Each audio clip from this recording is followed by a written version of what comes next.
Oi, pessoal, boa noite. São 7h55, está no ar o Rede TV News. Vem comigo. O ministro do STF, Flávio Dino, diz que a política entrou em colapso e critica emendas impositivas de parlamentares. Segundo ele, isso afeta a capacidade de governadores, presidentes brasileiros. E você vai ver também. Polícia do Rio prende 2 pessoas acusadas de serem os principais operadores do Comando Vermelho e do PCC. Eles fariam parte de esquema que movimentou mais de 250 milhões de reais entre as facções.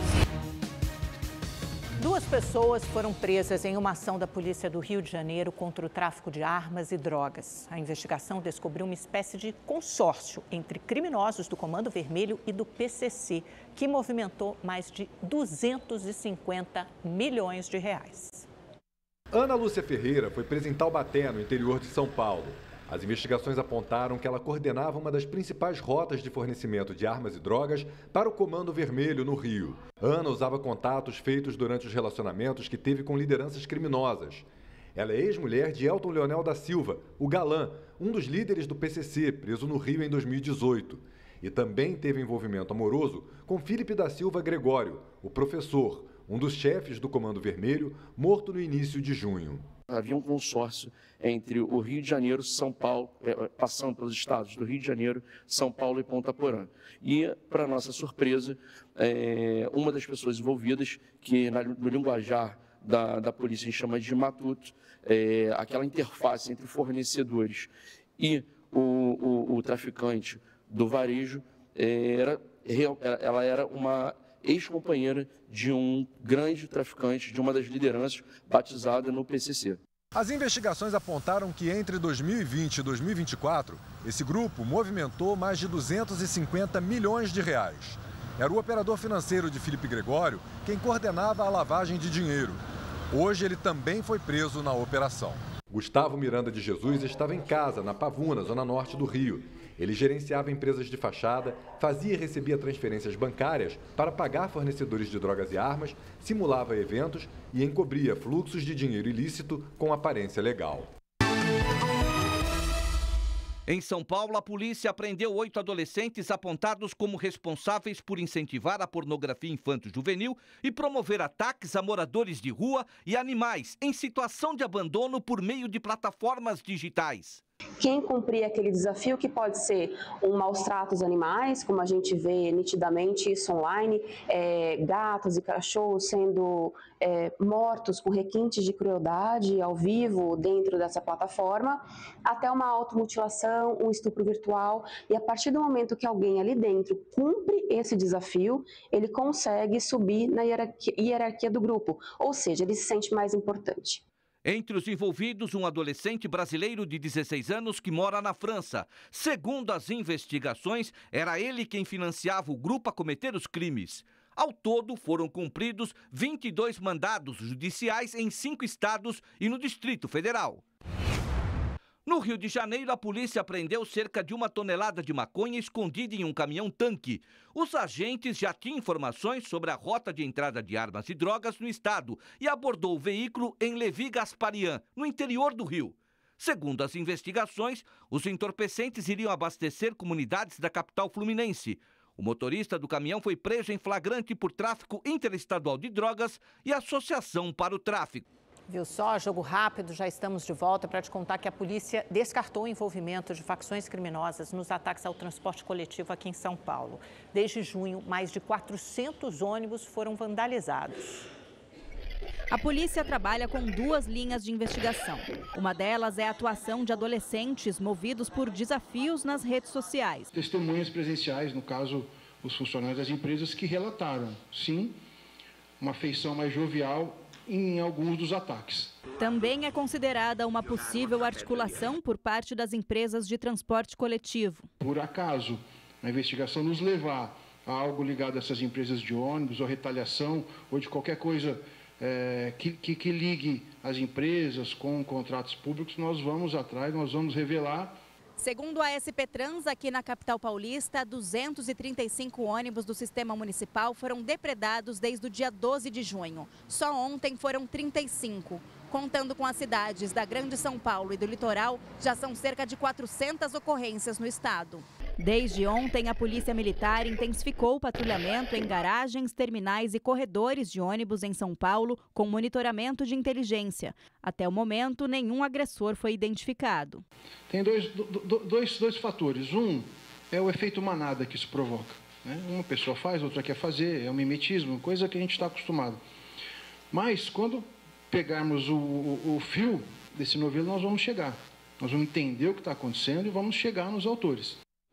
Gente, olha esses crimes cibernéticos, né? Quer dizer, um desafio online que mobiliza a vandalização de ônibus. É inacreditável, é uma das linhas, né, de investigação. Uma cerimônia no memorial em homenagem às vítimas do rompimento de barragem de Brumadinho, em Minas Gerais, marcou o início do pagamento das indenizações trabalhistas determinadas pela Justiça por dano-morte. Por questão de segurança, o valor das indenizações não foi divulgado. As famílias têm 12 meses para aderir ao acordo que prevê o repasse aos herdeiros das 270 vítimas e de 2 bebês que estavam em gestação e perderam a vida na tragédia em janeiro de 2019. Os desastres climáticos ligados às chuvas triplicaram no país. O prejuízo já soma quase 150 bilhões de reais em mais de 30 anos. Os dados fazem parte de um estudo feito pela Universidade Federal de São Paulo. As chuvas fortes que castigaram o litoral norte há 2 anos e mais recentemente o Rio Grande do Sul estão cada vez mais comuns. Em 3 décadas, os desastres naturais no Brasil tiveram um aumento de 223%. O resultado, 4.247 mortes no período e uma perda econômica de 24,4 bilhões de reais no setor público, com destaque para o transporte e o saneamento básico. E um impacto ainda maior no setor privado, 122,3 bilhões de reais, principalmente para a agricultura e o comércio. O estresse do aquecimento global tem feito, então, que um oceano que está febril, ele está com uma temperatura bastante elevada, jogando umidade, o ar está mais quente, a gente bateu aí todos os recordes de temperatura ao longo do ano 2024 e continua 2025, e de repente está chegando frente fria.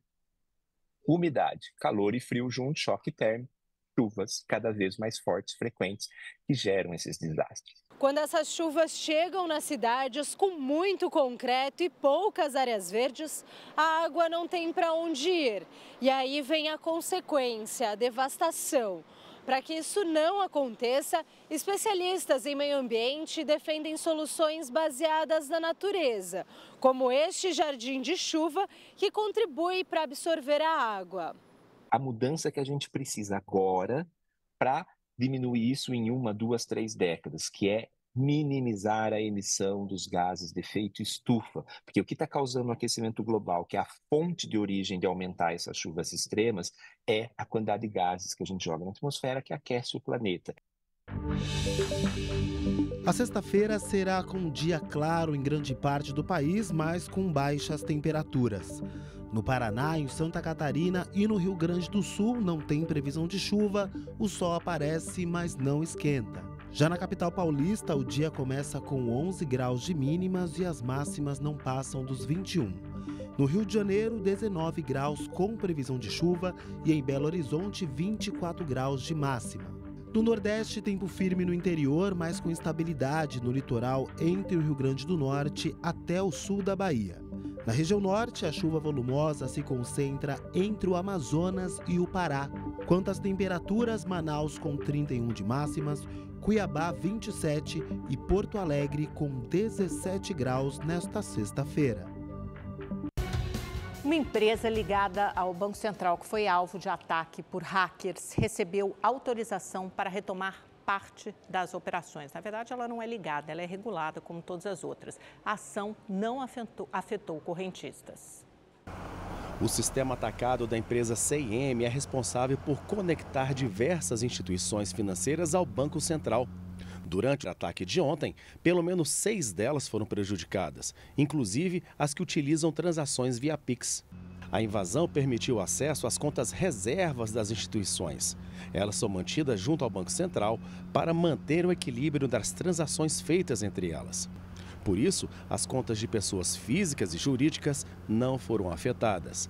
Ainda não há confirmação oficial sobre os valores que foram desviados. Este especialista explica como o esquema foi descoberto. Então, eles conseguiram tirar dinheiro dessas contas que existem entre as instituições financeiras. E o dano foi gigante. Estima-se que entre 400 milhões até 1 bilhão de reais. E aí eles tentaram fazer a conversão desse dinheiro que foi desviado em criptomoedas. E justamente aí que as chamadas exchanges, que fazem essa conversão do real brasileiro para as criptomoedas, notaram esse movimento fora do normal. Ao saber do ataque hacker, o Banco Central suspendeu imediatamente todos os serviços da empresa. Após serem tomadas providências, as operações estão sendo retomadas de forma controlada, segundo o BC. A Polícia Federal vai investigar o ataque. No É Notícia de hoje, Beatriz Bula recebe o embaixador Maurício Lírio. O embaixador comentou a influência do presidente americano Donald Trump no trabalho do BRICS. A chegada do Trump à Casa Branca afetou, de alguma maneira, o trabalho do BRICS? Primeiro, só para desfazer uma imagem que eu acho que é equivocada, dessa tentativa de oposição entre o BRICS e um grupo de países, ou um país especificamente como os Estados Unidos. Eu acho que isso é uma caricatura deformada do que é efetivamente o que acontece na prática. Na verdade, o BRICS é um grupo a favor da cooperação entre os países do sul global. E nesse aspecto também é a favor da governança global. Muita gente diz, por exemplo, mas o BRICS é contra o Ocidente. Não. O BRICS, por exemplo, defende valores muito caros, que sempre foram caros ao Ocidente. Comércio livre. Agora, a proteção ao meio ambiente. Ou seja, nesse aspecto, o BRICS defende mais esses valores do que até alguns países ocidentais. A entrevista vai ao ar daqui a pouco, às 11h45 da noite. Gente, por hoje é só. Obrigada pela companhia. Nos vemos amanhã às 7h55.